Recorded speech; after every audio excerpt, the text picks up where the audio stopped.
Photo journalist association Mysuru ಇವರು ರಾಜ್ಯ ಮಟ್ಟದ ಸುದ್ದಿ ಛಾಯಾಚಿತ್ರ ಸ್ಪರ್ಧೆಯನ್ನು ಏರ್ಪಡಿಸಿದರು. ಅದರಲ್ಲಿ ಉತ್ತಮ ಛಾಯಾಚಿತ್ರಗಳಿಗೆ ಬಹುಮಾನವನ್ನು ಆಯ್ಕೆ ಮಾಡಿದ್ದಾರೆ. ಅದಕ್ಕೆ ಒಂದು ಸಮಿತಿ ಮಾಡಿದರು. ಆ ಸಮಿತಿಯವರು ತೀರ್ಮಾನ ಮಾಡಿದ್ದಾರೆ. ಅದರಲ್ಲಿ ಮೊದಲನೇ ಬಹುಮಾನ, ಎರಡನೇ ಬಹುಮಾನ, ಮೂರನೇ ಬಹುಮಾನ ಭಾಳ ಆಶ್ಚರ್ಯಕರವಾಗಿರ್ತಕ್ಕಂಥದ್ದು. ನನ್ನ ಹೆಸರಿನಲ್ಲಿ ಮುಖ್ಯಮಂತ್ರಿಗಳ ಕಪ್ ಪ್ರಶಸ್ತಿ ಪ್ರದಾನ ಅಂತ ಹೇಳಿ ಬಿಟ್ಟಿದ್ದಾರೆ. ನನಗೆ ಗೊತ್ತಿಲ್ಲ ಇದು. ಮುಖ್ಯಮಂತ್ರಿಗಳ ಕಪ್ಪು ಪ್ರಶಸ್ತಿ ಪ್ರದಾನ ಏನು ಪ್ರೀತಿಯಿಂದ ಇಟ್ಟಿರಬೇಕು ಅಂತ ಅನಿಸುತ್ತೆ. ಭಾಳ ವರ್ಷದ ಸಂಪರ್ಕ ಇದೆಯಲ್ಲ, ಆ ಕಾರಣದಿಂದ ಇಟ್ಟಿದ್ದಾರೆ. ಯಾದವ್ ಮತ್ತು ಪ್ರಗತಿ ಗೋಪಾಲಕೃಷ್ಣ ಭಾಳ ವರ್ಷದಿಂದ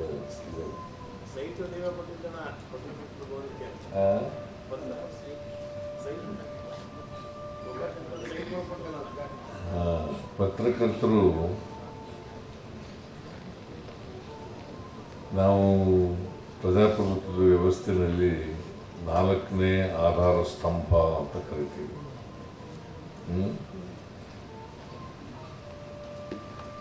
4ನೇ ಆಧಾರ ಸ್ತಂಭ ಯಾಕಂತಂದರೆ ಅವರು ಜನರಿಗೆ ಸರಿಯಾದಂಥ ಸತ್ಯವಾದಂಥ ಮಾಹಿತಿಯನ್ನು ಒದಗಿಸ್ಕೊಡ್ತಾರೆ ಅನ್ನೋ ಕಾರಣಕ್ಕೋಸ್ಕರ ಯಾವುದೇ ಕಾರಣಕ್ಕೆ ಸತ್ಯ ಅಲ್ಲದೇ ಅಸತ್ಯವನ್ನು ಹೇಳಬಾರ್ದು. ಯಾಕಂತಂದರೆ ನಿಮ್ಮ ಮೇಲೆ ನಂಬಿಕೆ ಇಟ್ಕೊಂಡಿದ್ದಾರೆ ಜನ. ಪತ್ರಕರ್ತರು ಸುಳ್ಳು ಸುದ್ದಿ ಮಾಡಲ್ಲ ಅಂತೇಳಿ ನಿಮ್ಮ ಮೇಲೆ ನಂಬಿಕೆ ಇಟ್ಕೊಂಡಿದ್ದಾರೆ. ಅವ್ರ ಕಷ್ಟ ಬಂದಾಗ ನಿಮ್ಮ ಕಡೆನೇ ನೋಡೋದು. ಅದರಿಂದ ಸಾಧ್ಯವಾದಷ್ಟು ಮಟ್ಟಿಗೆ ಸತ್ಯವನ್ನು ಜನರ ಮುಂದೆ ಇಡ್ತಕ್ಕಂಥ ಪ್ರಯತ್ನವನ್ನು ಮಾಡಬೇಕು. ಆಮೇಲೆ ಈಗ ಊಹಾಪೋಹದ ಸುದ್ದಿ ಪ್ರಾರಂಭ ಆಗುತ್ತದೆ. ಊಹಾಪೋಹ ಇವರೇ ಊಹಿಸ್ಕೊಳ್ಳೋದು, ಹಿಂಗಾಗಿರ್ಬಹುದು. ಆಮೇಲೆ ನಾನು ಇತ್ತೀಚಿನ ವರ್ಷಗಳಲ್ಲಿ ನೋಡ್ತಾ ಇದ್ದೀನಿ, ಅವ್ರು ಹಿಂಗೆ ಹೇಳಿದ್ದಾರೆ, ನೀವೇನು ಹೇಳ್ತೀರಿ? ಇದು ಕೇಳೋದು ಸಾಮಾನ್ಯವಾಗ್ಬಿಡೋದು ಇದು. ನಾನು ಅದಕ್ಕೆ ಅನೇಕ ಸಾರಿ ಪತ್ರಕರ್ತನ ಭೇಟಿನೇ ಮಾಡಲ್ಲ ನಾನು. ಅವ್ರು ಹಿಂಗೆ ಹೇಳಿದ್ದಾರೆ, ನೀವೇನು ಹೇಳ್ತೀರಿ? ದಿಸ್ ಇಸ್ ನಾಟ್ ಪತ್ರಿಕೋದ್ಯಮದ ಧ್ಯೇಯ ಅಲ್ಲ ಇದು. ಗೊತ್ತಾಯ್ತಾ? ಮುಗುರು, ನೀನು ಪತ್ರಕರ್ತ ಅಲ್ಲ. ಅದಕ್ಕೆ ನೀವು ಸುದ್ದಿ ಸಾಧ್ಯವಾದ ಮಟ್ಟಿಗೆ ಸತ್ಯ ಹೇಳ್ತಕ್ಕಂಥ ಪ್ರಯತ್ನವನ್ನು ಮಾಡಬೇಕು. ವಾಸ್ತವ ವಿಚಾರ ಇರ್ತಕ್ಕಂಥದ್ದು ಮಾಡಬೇಕು. ಯಾಕಂದರೆ ಇವತ್ತು ಸಮಾಜದಲ್ಲಿ ಇರ್ತಕ್ಕಂಥ ಪರಿಸ್ಥಿತಿ ಇದೆಯಲ್ಲ, ನಮ್ಮ ಸಾಮಾಜಿಕ ವ್ಯವಸ್ಥೆ, ಅದನ್ನು ಜನರ ಮುಂದೆ ಇಡ್ತಕ್ಕಂಥ ಪ್ರಯತ್ನಗಳನ್ನು ಮಾಡಿ. ಯಾಕೆ ಅಸಮಾನತೆ ನಿರ್ಮಾಣ ಆಗಿದೆ ಸಮಾಜದಲ್ಲಿ? ಅಸಮಾನತೆ ಯಾಕಪ್ಪ ನಿರ್ಮಾಣ ಆಯಿತು? ಅದು ಹೇಳೋದೇ ಇಲ್ಲ ನೀವು. ಅಸಮಾನತೆ ಆಗಬೇಕಾದ್ರೆ ಇವತ್ತು ನಮ್ಮ ಜಾತಿ ವ್ಯವಸ್ಥೆಯ ಕಾರಣಕ್ಕೋಸ್ಕರ ನೂರಾರು ವರ್ಷಗಳ ಕಾಲ ಶೂದ್ರ ವರ್ಗದವರು ಅಕ್ಷರ ಸಂಸ್ಕೃತಿಯಿಂದ ಅವಕಾಶಗಳಿಂದ ವಂಚಿತರಾಗಿ ಅಲ್ವಾ? ಎಲ್ಲರಿಗೂ ಸಮಾನ ಅವಕಾಶಗಳನ್ನು ಮೊದಲಿಂದ ಒದಗಿಸಿದ್ರೆ ಈ ಪರಿಸ್ಥಿತಿ ಯಾಕೆ ನಿರ್ಮಾಣ ಆಯ್ತಿತ್ತು? ಇದ್ರ ಬಗ್ಗೆ ಹೇಳ್ಬೇಕಲ್ಲ, ಜನರಿಗೆ ಜಾಗೃತಿ ಕೊಡಿಸ್ಬೇಕಲ್ಲ. ಫೋಟೋ ಜರ್ನಲಿಸ್ಟ್ ಅಸೋಸಿಯೇಷನ್ ಮೈಸೂರು ಇವರು ರಾಜ್ಯ ಮಟ್ಟದ ಸುದ್ದಿ ಛಾಯಾಚಿತ್ರ ಸ್ಪರ್ಧೆಯನ್ನು ಏರ್ಪಡಿಸಿದರು. ಅದರಲ್ಲಿ ಉತ್ತಮ ಛಾಯಾಚಿತ್ರಗಳಿಗೆ ಬಹುಮಾನವನ್ನು ಆಯ್ಕೆ ಮಾಡಿದ್ದಾರೆ. ಅದಕ್ಕೆ ಒಂದು ಸಮಿತಿ ಮಾಡಿದರು. ಆ ಸಮಿತಿಯವರು ತೀರ್ಮಾನ ಮಾಡಿದ್ದಾರೆ.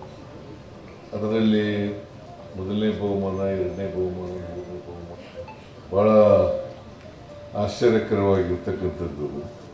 ನನ್ನ ಹೆಸರಿನಲ್ಲಿ ಮುಖ್ಯಮಂತ್ರಿಗಳ ಕಪ್ ಪ್ರಶಸ್ತಿ ಪ್ರದಾನ ಅಂತ ಹೇಳಿ ಬಿಟ್ಟಿದ್ದಾರೆ. ನನಗೆ ಗೊತ್ತಿಲ್ಲ ಇದು. ಮುಖ್ಯಮಂತ್ರಿಗಳ ಕಪ್ಪು ಪ್ರಶಸ್ತಿ ಪ್ರದಾನ ಏನು ಪ್ರೀತಿಯಿಂದ ಇಟ್ಟಿರಬೇಕು ಅಂತ ಅನಿಸುತ್ತೆ. ಭಾಳ ವರ್ಷದ ಸಂಪರ್ಕ ಇದೆಯಲ್ಲ, ಆ ಕಾರಣದಿಂದ ಇಟ್ಟಿದ್ದಾರೆ. ಯಾದವ್ ಮತ್ತು ಪ್ರಗತಿ ಗೋಪಾಲಕೃಷ್ಣ ಭಾಳ ವರ್ಷದಿಂದ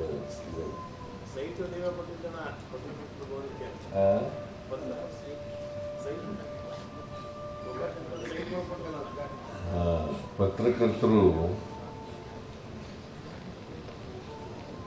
ನಾವು ಪ್ರಜಾಪ್ರಭುತ್ವದ ವ್ಯವಸ್ಥೆಯಲ್ಲಿ 4ನೇ ಆಧಾರ ಸ್ತಂಭ ಅಂತ ಕರಿತೀವಿ.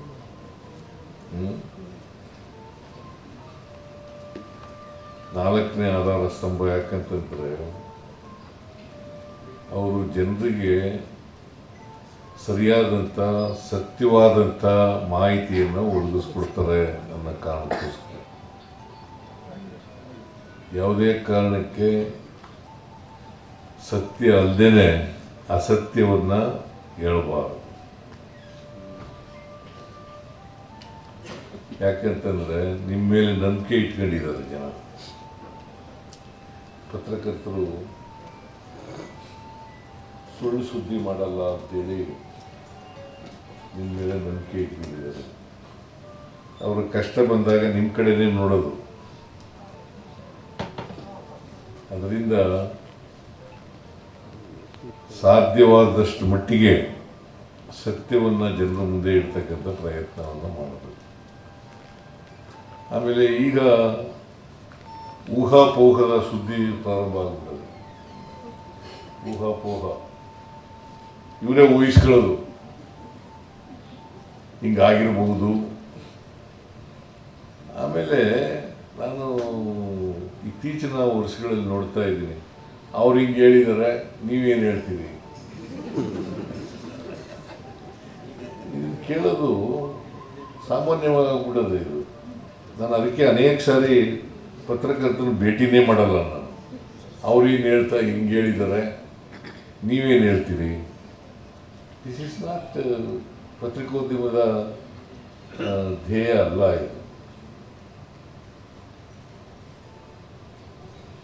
ಗೊತ್ತಾಯ್ತಾ?